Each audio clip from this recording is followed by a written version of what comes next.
business for the Transportation Advisory Committee. At this time, remind everyone that it is our duty, if we have any conflict of interest, that if when the item comes up, the Transportation Advisory Committee, at this time, remind everyone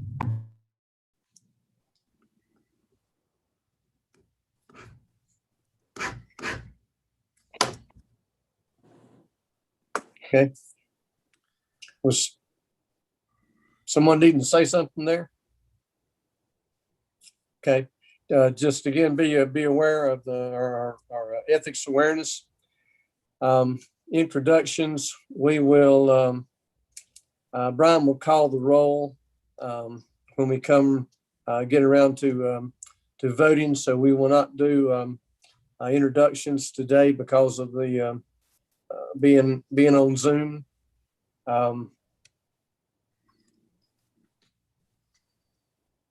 The first item then would be the report from the Technical Coordinating Committee, and Brian has some information on that, I think. Yes, just briefly, they recommended all items that are on your agenda today for approval. Okay. All right, the report from the Technical Coordinating Committee, they've approved everything. So we will now entertain a motion in a second for each item to go to the consent agenda, and then we will have a roll call at the time of the consent agenda. And before we do get started, we'd just like to take a moment to think about what's going on in Watauga County and down in Elizabeth City. So at this time, could we just take a moment, please?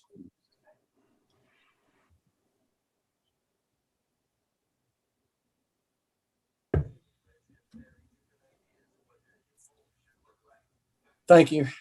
It is, it's a tough time to be elected officials. It's a tough time to be law enforcement. It's a job that that we all have parts in.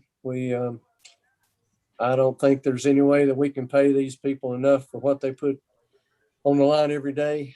And it's here in budget time. So it's just a very difficult time for elected officials, for first responders, for our police. And if I had an answer, I'd give it to you, but I don't have one. Let's move on then. First item is the previously released Transportation Improvement Plan. Brian, this is attachment 2 in your agenda. Sure, I can skip to 2. Oh, I'm sorry. No, I needed to do the minutes first, right? I'm Yes. sorry. Okay. At this time, you have received your copy of the agenda and the minutes from last meeting.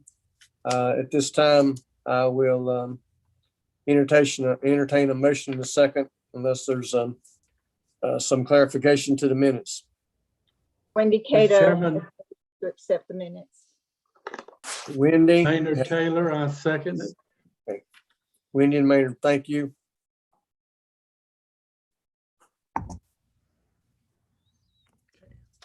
Okay, now Brian, the previously released Transportation Improvement Plan. Thank you, Mr. Chairman. These are then local transportation improvement program, or TIP, amendments, revisions that you previously released at your March meeting. We released them for public comment. We did not receive any public comments. Just to recall what those are, it includes the bridge over Norfolk Southern Railway, just west of Morganton Heights Shopping Center there on the 6470 bypass, a safety project that's actually within various counties, but includes a portion of the Unifor 4-county region of the Western Piedmont. And then Alexander County, there is new economic development funds to be added to the Industrial Park Access Road there for that project between Taylorsville and Hiddenite. And that, I believe that's it. The next one is new amendments. So those are the 3 projects that were previously released. We did not receive public comment. TCC recommended approval, and staff recommends approval of these revisions. Any questions or comments for Brian on the, like I said, these items were previously released. We discussed them, I guess, last month. And they've been through a public comment period with no comments. So at this time, I'd entertain a motion in a second. Mr. Chairman, I make the motion, we add it to the consent agenda. Thank you, Mr. Taylor. Second, Les. Thank you, Les.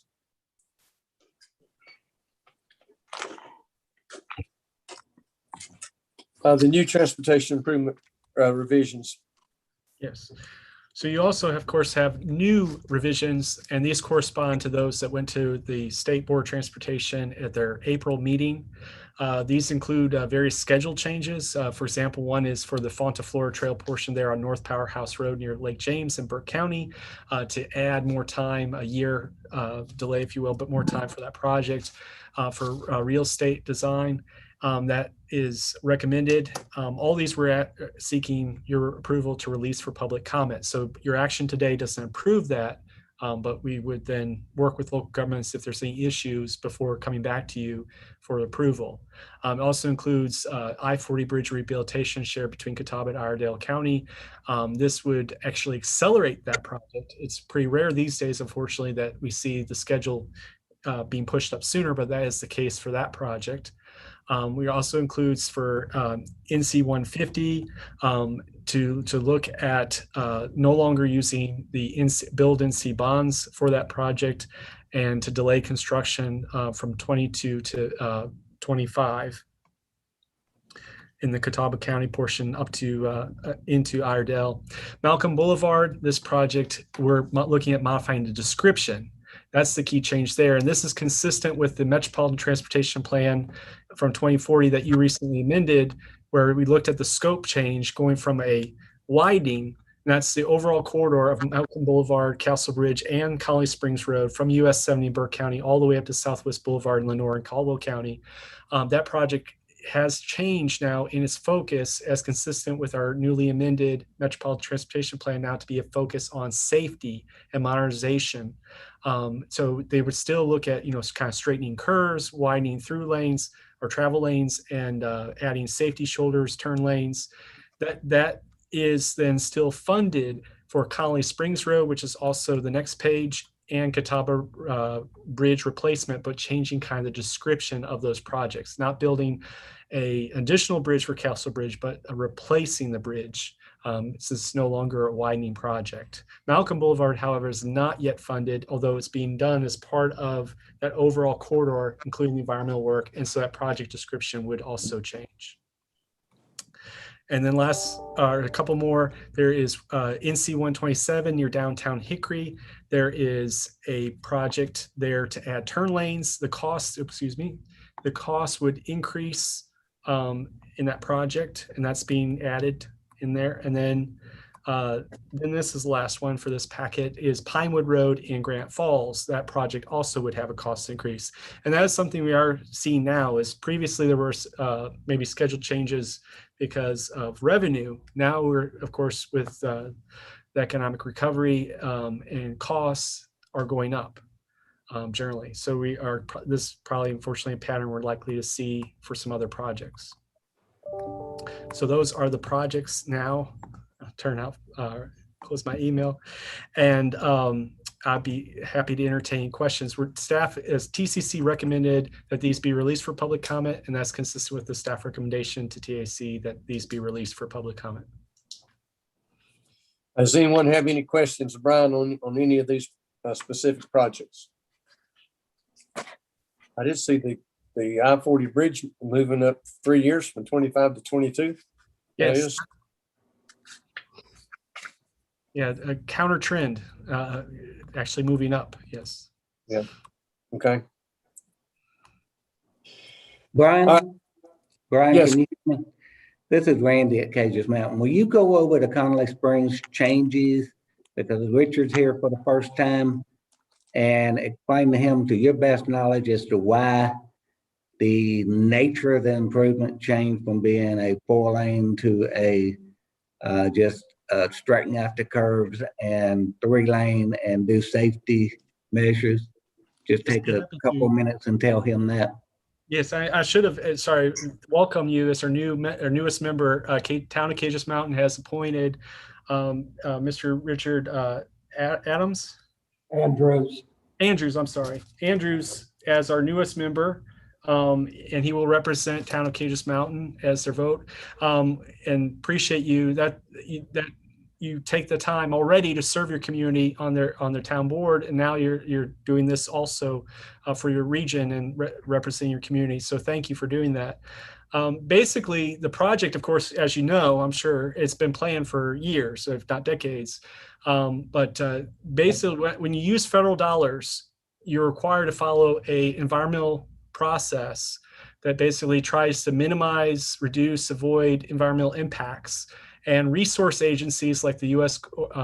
Army Corps of Engineers, environmental protection groups, wildlife groups, all have to kind of review a project. And part of that, they're looking at, does it make sense? Is it worth all the benefits? Because generally transportation, obviously you wouldn't do a transportation project unless it resulted in benefits like less congestion or improved safety. So it's acceptable to have some environmental impact. We see that, if you widen a bridge over a river, and that's been approved for 321, and it's even been approved for 127 to the Bethlehem community. But in the case of the Connolly Springs Road corridor that becomes Malcolm Boulevard in Burke County, the future traffic projections that the resource agencies were seeing, unfortunately, they did not feel supported a future widening in terms of that future build forecast, which was out to 2045. And, but yet we still felt the project could serve other benefits. And when we looked at the corridor, we see a pattern of crashes, especially where you have, like left turns there, Ingalls or nearby commercial services, that deficiency of not having those turn lanes really does cause kind of a safety issue. And also it's, in places a very curvy road, of course, given the topography of our region, so that we still would look to make those improvements as more of a safety project instead now of a widening project. And so that went through a planning process where we brought that amendment to all the communities along the corridor from Lenore down to Rutherford College, and of course, including Cages Mountain, and made that everyone aware that was the trade-off.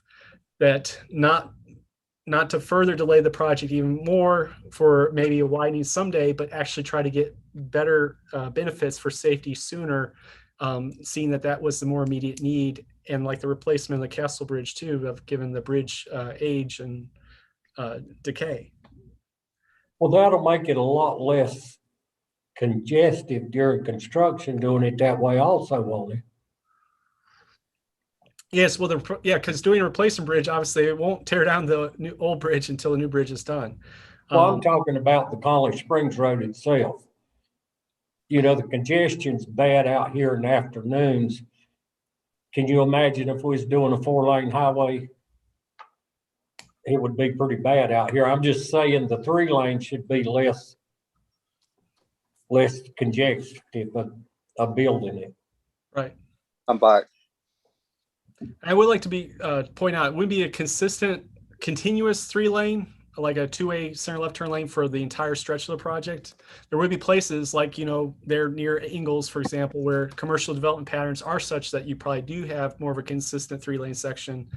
But in other places, like going towards the lake, you'd more or less likely have dedicated turn lanes into major collector roads and developments instead of a continuous 3rd lane. Okay.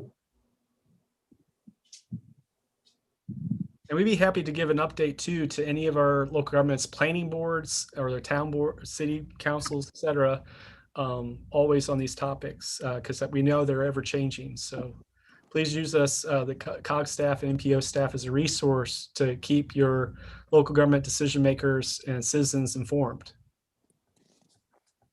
Good comment there, Brian. Are there any other questions then for Brian on the new transportation improvement plan revisions? I have one, Brian. Are you there? Yes. Okay. Are they delaying the entire road in Iredell County or just the portion from Perth Road to Catawba County, the small piece in Catawba County? Are they doing it by like A and B, or are they breaking it up, or is it the whole road that's being delayed on 150? My understanding is only the B segment, not the A segment that, still hasn't started.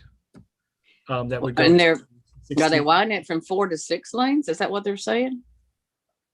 Yeah, I don't understand the description because I never seen 6 lanes. That's a good point. Can you follow up on that? I don't think that's correct, but maybe it is. I don't know. It's Mark Stafford's on the line, I believe, or here with us, or any other Division 12 staff that would like to comment. We are just seeking release for public comment, so we can note this as an issue. The description before it comes back to you next month needs to be addressed and clarified. Okay, thank you. Yeah, that is a good question. I saw that too, but I didn't. All right, is there any other questions?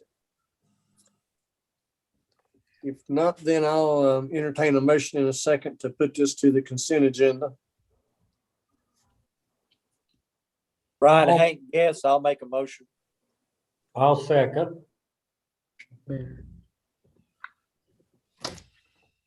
All right, thank you. The Unified Planning Work Program, attachment 4. Again, I believe Brian. Yes. Not your last meeting, but back in February, this group released the draft Unified Planning Work Program for next fiscal year. Our fiscal year runs from July to June. And we're fortunate that next year we will have a funding increase, an increase in our PL Public Law Section 104 Metropolitan Planning funds. That's our primary largest funding source for MPOs. And it's expected to increase by 31%. And thanks to all our local governments for approving that match, that local assessment back in January to leverage those funds. We think this comes at an opportune time, in that with the new census and our update to both our travel demand model and our metropolitan transportation plan, we will now be going out as staff to all of your staffs, all the local governments, all citizens and stakeholder groups, to kind of confirm what is your future land use vision? Where is your expected future employment, population, housing developments in terms of, and then what is that need in terms of that future transportation network and improvements, of course, to support that vision, because all that feeds into, of course, that travel demand model that projects that traffic, that like what you heard for Connolly Springs Road, of what that expected future volume is. And so it's a very important exercise, and it kind of kicks off the update that's required every 5 years of what was our long-range transportation plan. It's now called Metropolitan Transportation Plan. Last one was adopted in 2018 as called 2045. This will then go out another 5 years and look out to 2050. We're excited with that number, and hopefully it gets people energized post-pandemic to really think forward of the future of transportation.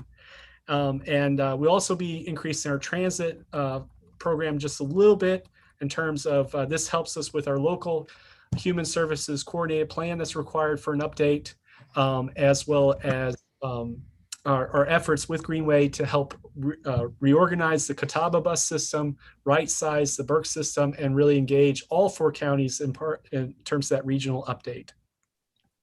So today, TCC recommended, and staff is recommending as well, that you approve the final Unified Planning Work Program, or UPWP, for next fiscal year, 2022. This is Wendy Cato. I make the motion. Second. Les. Okay, Wendy and Les. Are there any other comments or questions for Brian on this? Okay.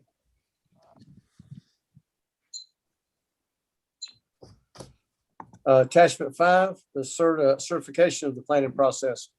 Yes. Brian. So Federal Highways, our U.S. Department of Transportation, also requires, as part of that metropolitan planning process, that you certify that we're going to follow all the federal rules of that process, which includes the 3 C's, continuous, comprehensive, collaborative process. And we do that. I mean, that's one of the reasons why we're going to all the local governments and also engaging DOT, because it is a collaborative process and it is continuous. We have to update it regularly. Just adopted the last 2045 plan. Now we have to start working on the 2050 plan. But this basically just says that, yes, we will follow all the rules and certify that we follow that federally required process. Also in that attachment is a state requirement that we look at what is our 5-year planning calendar, what activities, not just the upcoming fiscal year, but 4 years beyond that, what do we anticipate? And this helps us kind of form the UPWP, or that you just adopted. Basically, the activities that need to be in there kind of are looked at in advance. And so we're already starting to plan that subsequent next year. So one of our early ideas for that special studies, just like we're doing kind of more transit special studies now, we want to get to the 321 corridor. There's going to be a lot of change in the near future on 321, especially in Hickory and going into Grant Falls, but also intersections up in Hudson Sawmills. And we realize the overall vision for that corridor is transitioning more into an expressway, or kind of a super street arterial hybrid expressway. And that's going to have impacts on economic development, attractiveness of the land in terms of especially redevelopment. Like you have sites like Corning, obviously, that need to be revitalized. You have interconnected plans. Of course, Hickory is doing a great job with the trail system and the new aviation walk going over 321. Grant Falls is excited about connecting into that at near Alex Lee Boulevard. We want to have an overall plan for that corridor. So anticipating future needs, that would be a recommendation to kind of start looking at what can we do in future years. That's our early idea.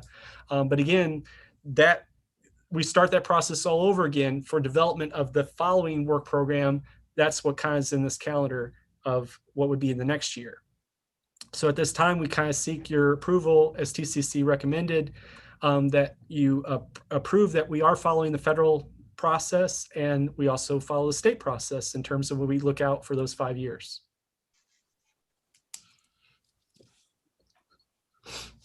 Any questions for Brian?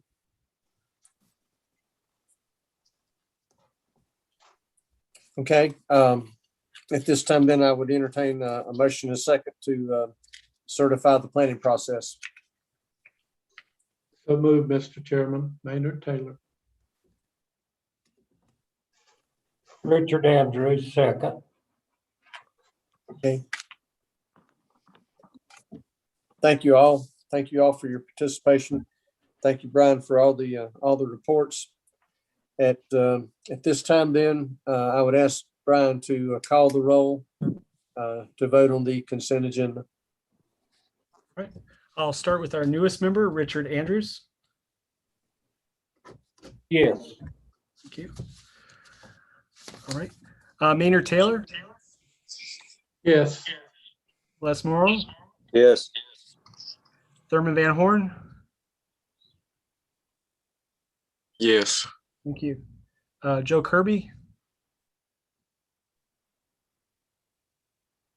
Might be there with Rick. Come back. Mayor Guess. I vote yes, Brian. Oh, thank you. Terry Young. Is Terry still there? Bob Sigmund. Yes. Thank you. Wendy Cato. Yes.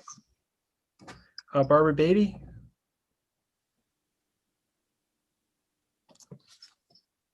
Some of you might be responding in chat. Camille Sterling. Yes. Andy Wells.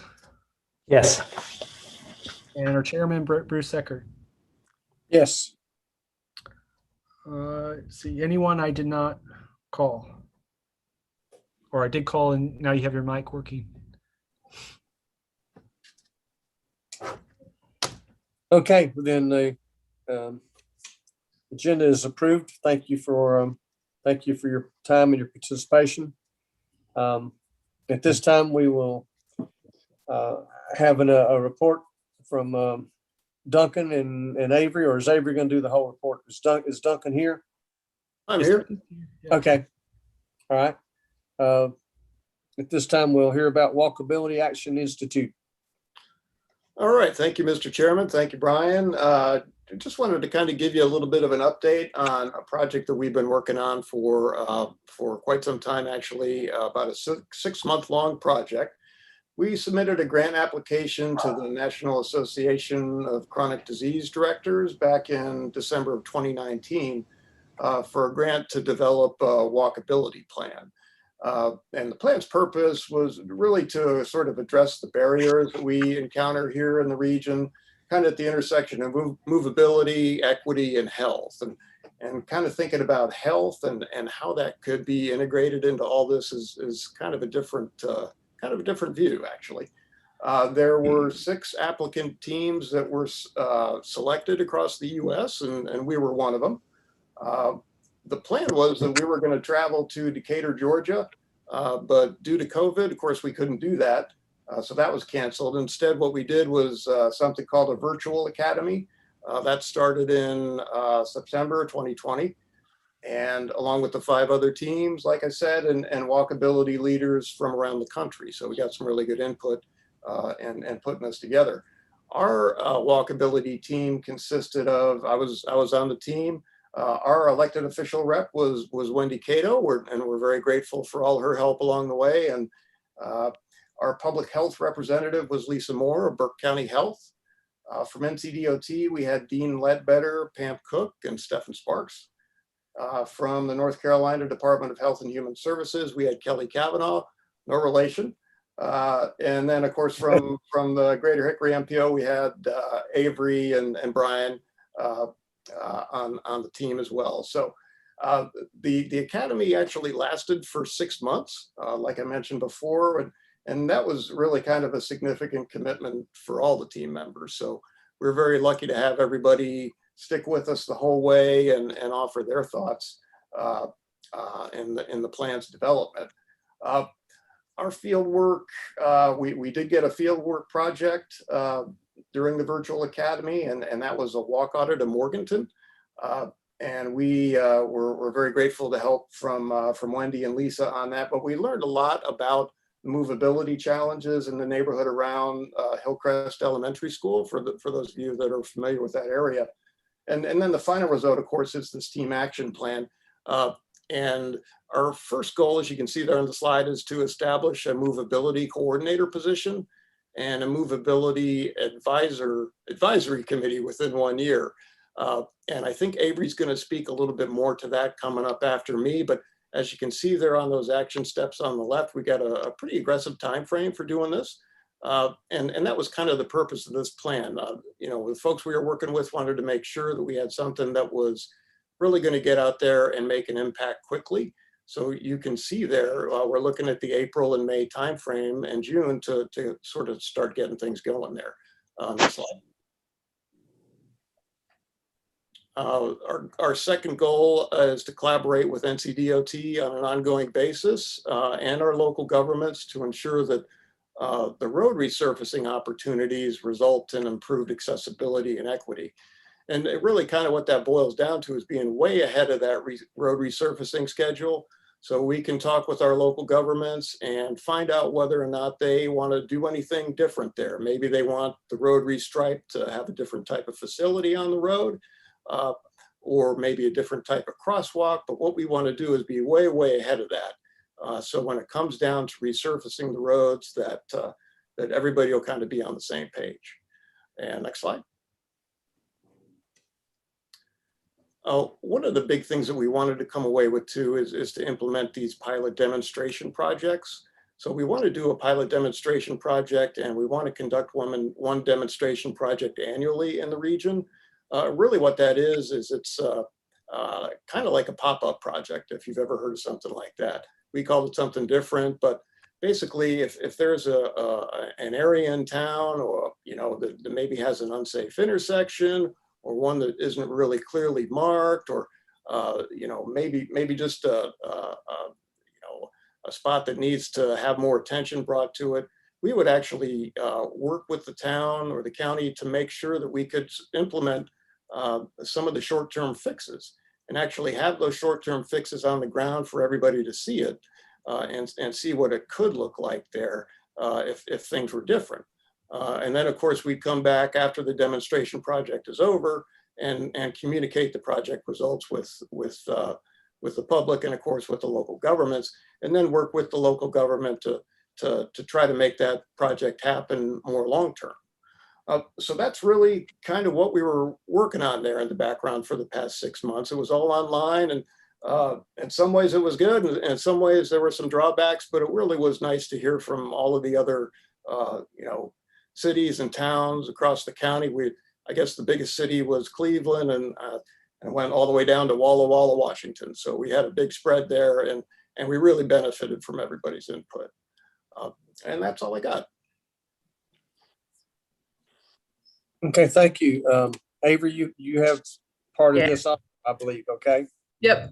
Just picking up where Duncan left off, I'm going to talk to you a little bit about the Moveability Advisory Committee and just fill you in. So traditionally, this committee would have been called like a bike and pedestrian advisory committee. But we were notified that that's not actually very inclusive of all the populations we're trying to represent with this. So hence the name Moveability Advisory Committee. So just a quick recap on the roles that would be involved with this committee, because we are currently looking for committee members. We're going to be identifying new projects in the region. So bike, pedestrian, we're kind of, our focus is removing mobility barriers for everybody. I would like to have a knowledge of your local bike and pedestrian plans. So if you'll see to the right there, that's kind of an ancient map from 2018, but that was when we last updated our MTP and CTP, and that's actually just showing our bike connections in the region, the planned ones. So especially if your municipality has more recently adopted plans since 2018, I would love to be aware of them, or in progress plans. So this committee will also offer potential opportunities to participate in walking audits. So, if you know of a good member that would like to serve on this, basically a walking audit, we would go through a problem area that we've been made aware of, and we would look for ADA issues or safety issues in general for these facilities. They would also be assisting with our LAP application process. That's our more local bike and pedestrian project application process. We'll also look at the methodology behind all of that too. Now, since it is 2021, we're starting our CTP and MTP kind of rewrite. So we will also be looking to these members to kind of help us with good project descriptions for new projects or even existing projects. And as Duncan mentioned earlier, we kind of hope to also work with the local municipalities as well as our membership and DOT to look at their resurfacing schedules and kind of what's in your adopted bike ped plans to see what changes we can go ahead and get on the ground with the resurfacing schedules. Okay, next slide. Thanks. So just a little bit about the structure and who all we want to represent. We're hoping for about 7 to 10 members. The meetings will likely be quarterly. We're hoping to do a hybrid thing where it'll be an in-person meeting, but there'll be a virtual option. We're still kind of investigating that. We're looking at technology and everything. So there is a potential for additional committee members. We'll probably set up an application process for other members though. And we would like for the members to, of course, represent all 4 counties. If you guys know of anyone who would be interested in this and the roles, please send those names to me. And I would love to reach out to them with more information. But we do want representatives from the private sector, historically marginalized communities. So that's going to be disability advocates, minority advocates, low-income advocates. We want health representatives, transit ridership. That would be great if they could also be represented. DOT, Hopefully we're going to have an opportunity for some TCC, TAC overlap. And of course, you do not need to have a transportation background to be a member. So just the takeaways, if you have any committee member recommendations, please send them my way. If you have any recently or in progress bike and pedestrian plans, please send those my way. And we hope to go ahead and start meetings with individual municipalities to begin that coordination with DOT soon. Caldwell County, they have a pathways committee that Rick Rash heads up. He might be a good member for you. What's his name? Rick Rash? Rick Rash, R-A-S-H. Okay.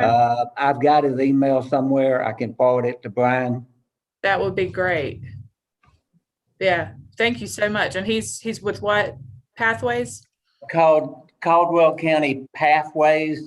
They work on blue trails for canoeing. They work on hiking trails, biking trails, walking trails, you name it. Awesome. Thank you so much. I appreciate that.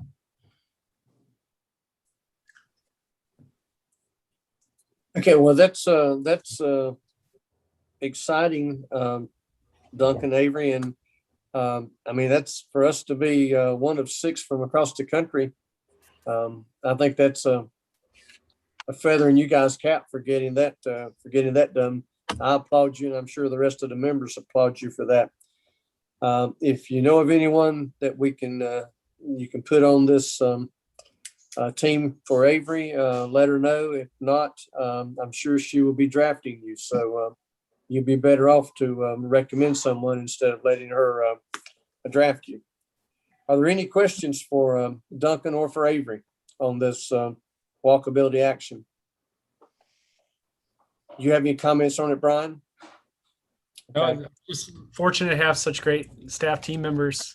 Duncan for securing the grant and Avery for starting this new role. Of course, Duncan's going to help out a lot too. He's done a lot of great visualizations of how to rethink your streets. And so I'm sure all of us will be out in your communities soon to help you better visualize your streets. Good. Thank you. And again, thank you, Duncan. That's for getting this for us. That's really good for our community, for our region. And thank you. Chairman Eckert, can you hear me? This is Brad Lale, Ncdot 12. Yes. Hey, I do have a couple questions. The grant amount, is that for public knowledge? Yeah. How much, what was the grant total? Sure. It was about 10,000 and change for just attending all what ended up being webinars. So instead we used that in terms of all the staff time and support for like when we did the walkability audit in Morganton. And then we got a supplemental 2,000 change as seed money for a demonstration project. But we're hopeful that some of the stimulus money can also roll into some of our local call for local projects. And of course we have the LAP program too, where we have the Surface Transportation Block Grant Director Tribble funds. So that new Moveability coordinator and that committee will really have a lot of input in helping, what is the methodology, how to do a broader call for projects, et cetera. Right. Yeah. Okay. And that sort of dovetails. First of all, it's good. That's helpful to know. I thought initially that the grant would cover some cost of construction, and that's. Yeah, 2,000 goes fast. It'd be maybe like planners. Right. But like, so one of the thoughts that I've had, and I think that the comment earlier with the suggestion of the fellow with Pathways sort of ties into this. I think there are some initiatives in the area and in the region around walkability, pedestrian movement, connection, trails with bike or pedestrian. And to get the most bang for the buck, it would be great if everybody's kind of rowing in the same direction, So, for example, Carolina Thread Trail is in the county they're raising money, and they would like to build a portion of the Thread Trail through Catawba County. And so it would make sense that, I guess this Moveability coordinator could actually do that, coordinate on a lot of these separate initiatives. So, so that, you know, we don't have different organizations, you know, staking out different areas, and we can maybe end up with something, you know, more comprehensive. That's just a comment, a suggestion. And then the second thing, I just wanted to get clear. I think I understood this to be the case. You talked about resurfacing plans for Ncdot, but a lot of opportunity, particularly in serving populations, is going to come within municipal boundaries, because that's where the housing density is. So I guess you're going to have to work with municipality resurfacing as well. Is that right? That's true. Right. And you're right about, that's why we're trying to diversify the committee so much. We're hoping that kind of everybody will have a voice, and then, you know, we can all move in that one common direction you were talking about. Perfect. Yeah. Perfect. Well, that'll be good stuff. Thanks. That's it, Mayor. Chairman Eckert, excuse me. Chairman Eckert, Yes. Andy Wells. Yes, Andy. I want to build on what Brad said. We do have a lot of separate players in the pedestrian trails world in these 4 counties. I mean, we've got 2 land conservancies, Catawba Trails, the Thread Trail, which is a division of Catawba land. Every city, every county seems to be working on trails, and now State Parks is arriving into Catawba. They've long been in Burke. But I'm seeing a diversity of trails and trying to figure out how we coordinate this so they all link together and connect. And that is both from making the trails work. The connectivity would be very helpful, but I also want to see how we improve our marketing for having that resource here. There is a huge parks gap in this Charlotte region. Raleigh, pre-COVID, Raleigh had 5 state parks generating over 1 million visits a year. Charlotte has 2. So that's a big gap. Two regions of effectively the same size, and there's a significant deficiency in our end of the state. And this trail coordination could do that, working with state parks. If we can somehow come up with both a plan to develop the land and a plan to market this, so we bring that 1 million visits a year dropping into these 4 counties is a game changer. Yes, agree. Both, yeah. Marketing and planning. Yeah. Good comments. And hopefully this is something that with these, once we get this coordinator, we'll be able to get some of these things better organized, and we'll know what's going on. While I have you, Brad and Andy are still with us, do you have any updates from your Board of Transportation duties? Brad first. Yeah, thank you, Mr. Chair. I don't at this time. I'd be happy to take questions, which will then be provided to Mark Stafford, our division engineer, for answers, because he knows. And I said that jokingly. Mark's been really good for this division and very accessible. I knew that from back when I was an elected official. So we appreciate him and the work he does in our division. So, but no, I have no updates at this time. Okay. Does anyone have any questions for Mr. Lael? Okay, Mr. Wells, do you have anything from DOT? Let me throw out, we've been through a tough couple of years on DOT funding, and there's a potential for another threat out there, and we need to have that in mind, and we need to be talking to our elected officials about it. The 2020 Transportation Summit, January of last year, DOT's keynote speaker said that non-internal combustion vehicles would be dominating the marketplace with some 90% of the total vehicle miles in the state. Now, I don't know if that's right or not, but we get about 60% of our transportation funding from gas and diesel taxes. Every 10% of that market share that goes to EVs, which are not paying a gas tax or a user fee per mile is going to shear off about 300 million a year from the transportation budget. So even a 50% penetration will be not ripples, but a tsunami across the state. And there is currently no movement to address that issue.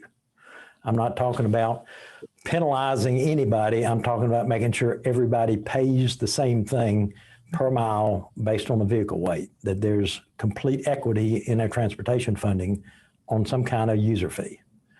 But there are no, I'm seeing no signs that indication. There's a lot of talk going on. There's nothing to indicate it's going to happen, but there's a lot of talk going on among stakeholders and others that are concerned about this funding deficit. And it would be helpful to have the rest of the state engaged in that, not just Raleigh. Okay.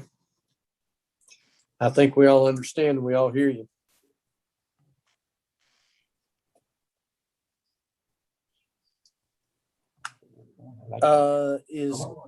Is Cully or Billy Clark with us, Brian?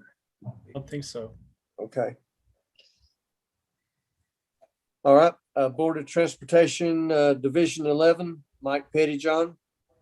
Thank you, Mr. Chairman. Just got a couple of items.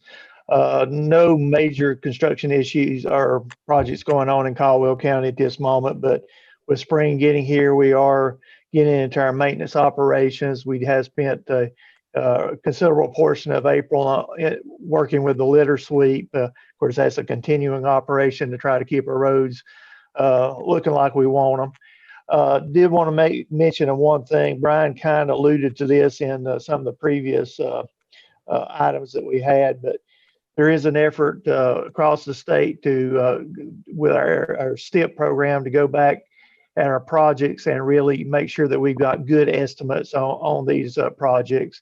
And the one that was in the agenda today, the Pinewood Road project, it went from a STIP estimate of 4.6 million for construction to 7.3 million for construction. That does not include right of way. So as you can see, a significant increase. So we're in the early stages across the state of going through all the projects and trying to get the estimates updated to what they should be. So obviously you may hear some about this, and it does have the potential to have some impact on our STIP program. Be glad to answer any questions if you have any. Any questions for Division 11?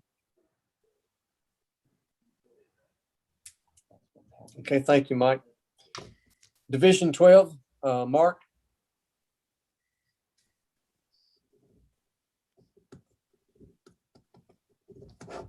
Or anyone else from Division 12? I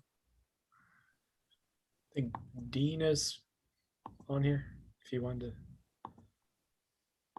I know Neil's not here. No, I do not have any updates, Brian, for Division 12.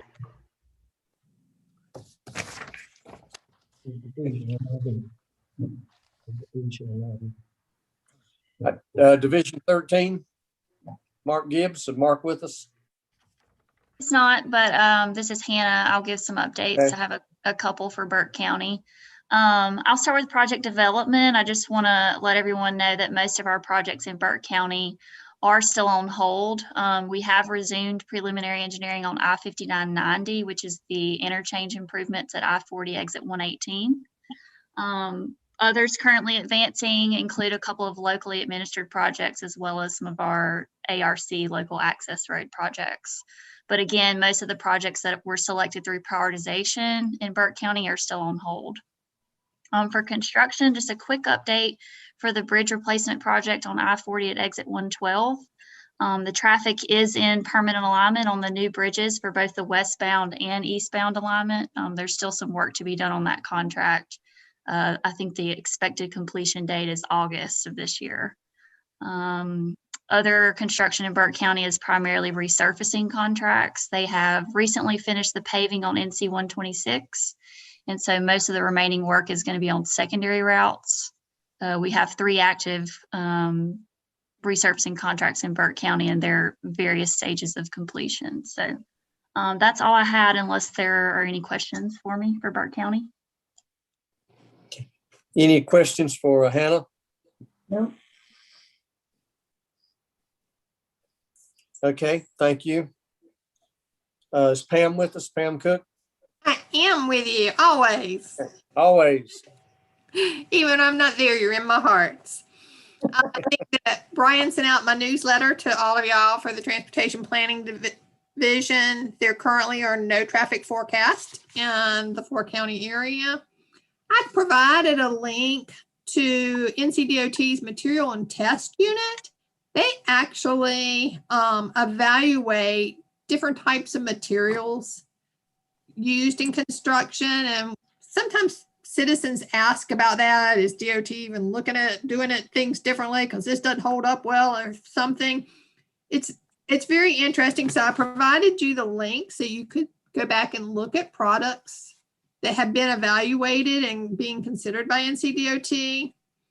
And I also want to let you know that the DMV has expanded more online services.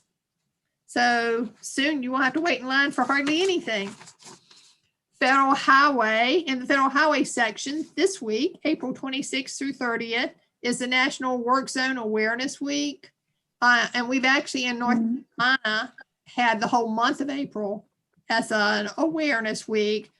At any time, on any day, there's about 400 active work zones across North Carolina. And to keep our workers safe and even the consultants and non-DOT workers that are on work sites, we really want everyone to be aware when they're going through these zones.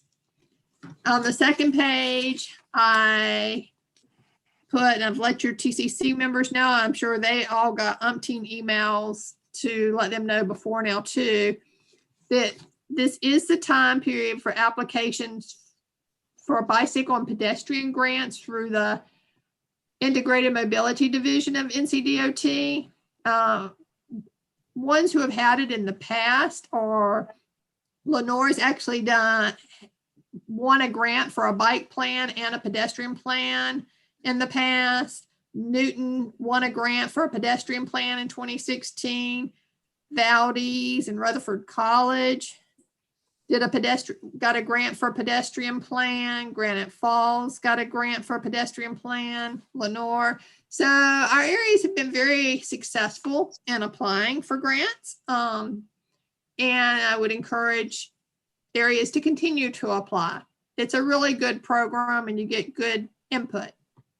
And I also included the travel trends that our traffic unit is doing. And they've been monitoring the vehicle miles traveled during COVID. And you can see it through by the end of March, this data goes through March 27th, that what was projected for the average VMT, we're getting closer than we had been in the past. So folks in North Carolina are starting to get out and about a little more. That's it for me. Okay, thank you, Pam. Any questions for Pam? Mayor Ecker Bradley, and yes. Just not directly for Pam, but I just got a text. I wanted the MPO to know Mark Stafford, our Division 12 engineers, having technical issues. You may have seen it in the chat box, but for some reason his microphone's not working. That's why. Okay. All right. Thank you. I just wanted to make the group aware of it. All right. Okay, thanks. Yes, appreciate that. All right. Is there anyone from the public who wishes to be heard at this time? Does anyone else on the board have any announcements or anything that needs to be said? Remind you that next month unless there's something that comes up unexpectedly, we will not meet in May, and hopefully we will be back live in June. Probably we'll still be able to Zoom if you prefer that. You'll just need to let Brian know ahead of time. But tentatively, our plans are to meet together. Next meeting in June the 23rd will be at the COG, hopefully. Mr. Chairman. Yes. This is Mark Stafford. Can you hear me now? Hey, We can hear you now. Yes. Just when everybody's ready to leave the meeting, I finally get my text sorted out. I do apologize. We saved the best for last. Absolutely. So let me give you a quick update. In Division 12, obviously, as Mike mentioned, litter sweep was a good success. I think we're much farther along this year than we were last year. I will say that the division office staff met with Brad Lale up on East P Street and did a morning of litter sweep. So we did some good work up there. Okay. As far as Alexander County, we've got some resurfacing obviously ongoing. I know we had some issues with some signal loops. Those are expected to be worked on this week. We've also got Duck Creek Bridge on old NC90 that is getting ready to be underway to be replaced. There's a detour route for Blair Road and Dover Church Road. And so that's going to be, the signs are going to be going up this week. The completion for that particular structure is next April. In Catawba County, NC16, they completed a major traffic shift just this past Monday night, and that's basically putting it on the new alignment from Jones Fish Camp up to Providence Mill Road. Currently, the completion on that project is June of 22. It should be complete then. As far as another of the storm damage sites throughout both counties, I know Old Wilkesboro Road in Alexander County, that pipe replacement let yesterday, it has an August 6th completion date. And if I go back to, I believe, and I tried to pipe in earlier, that's when I knew I was having trouble. The question about the NC 150 project R2307B, that section runs just inside the eastern limits of Catawba County to US 21 in Mooresville. That is correct. That whole section has been delayed until 2025. And a lot of that is obviously due to our financial situation when we paused right of way. But with that, the utility relocations and the purchasing of right of way are dictating that schedule as it stands now. Part of that project is 6 lanes from 21 back to just west of Dooley and Perth. And then the remainder of that is 4 lanes, 2 lanes in each direction, if that helps clear that up. And that's all I have, unless there's some questions for me. Okay, are there any questions for Mark now? And that did, I think that did clear up that one question that I think Barbara had. Okay, hearing no other questions, thank all of you for your I'm sorry, I participation. have some more from Mark. I didn't Oh, get okay. unmuted quick enough. Mark, where are we with the water line on 16? Are we going to be able to move that up earlier than June 22nd to get that installed? Looks like they're making great progress on it. So right now they are working on the B section of R3100 with the water lines. And so I'm not sure if they're going to be able to beat the 22 on the entire section of water line, but obviously, you know, that is our desire, but it's just due to the construction phasing of that is really dictating a lot of that. So is B section from Caldwell Road up? Is that what you're talking about, B, or? Yeah, that is the northern section. Okay. All right. Just to follow up on Rock Barn Road, any decisions there? Not at this time. No. Oh, yeah. Oxford Road and Rock Barn Road. We are looking at an always stop there. It did not meet warrants. So we are looking at an always stop from the crashes and what's been happening there. That is what we're pursuing. Okay. Couple more roads. Lawrence Road, I know that was a full resurfacing job. There's a lot of holes in that road. I'm getting a lot of complaints about it, as well as the other one is 6375 East NC 150. There's a big hole there that you repaired once and it's still not in great shape. So I think that's all I have. Sounds good. We'll take a look at them. Thank you so much. Okay, thank you again. Is there any other questions for anyone at this time? Okay, if not, appreciate your participation. Please keep the officers in Watauga County in your thoughts and prayers. And I hope everyone has a good day, and we'll see you in person in June. If there's nothing further, then we will stand adjourned at this time. Thank you. Thanks. Goodbye, everybody. See you. Bye, Thank folks. you.